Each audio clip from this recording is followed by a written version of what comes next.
તો આ સભાનો કોઈ મતલબ જ નથી. આપણે 100 સમસ્યાઓથી ઘેરાયેલા માણસો છીએ. હીરાના ધંધામાં મંદી છે, સામે આપણા બાળકો ડ્રગ્સ ને દારૂના રવાડે ચડે એવી વ્યવસ્થા ભાજપે કરી છે.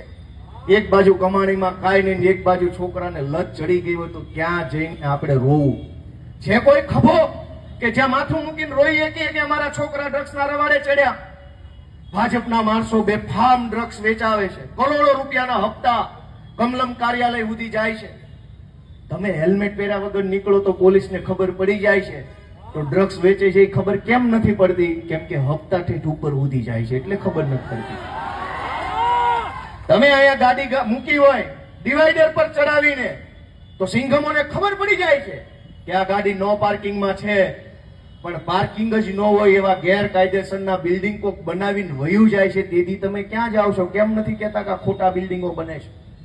પાર્કિંગ વગરના ગેરકાયદેસરના કરોડો રૂપિયાના બાંધકામ થઈ જાય છે સુરતમાં. અધિકારી પૈસા ખાઈ જાય, ભાજપ વાળો પૈસા ખાઈ જાય, અને પછી એ બિલ્ડિંગમાં કોઈ દુકાન બને ને ત્યાં તમે 20 રૂપિયાની વિક્સની ટેબ્લેટ લેવા જાઓ ત્યારે તમારી ગાડી નો પાર્કિંગમાં પડી છે, એમ કે સિંઘમ ઉઠાવી જાય.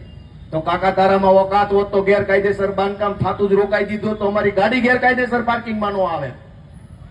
એ દિવસે તમે પાર્કિંગ વગરના બિલ્ડિંગો બનાવવા દીધા, પૈસા કોર્પોરેટરો ભાજપના લઈ જાય. ધારો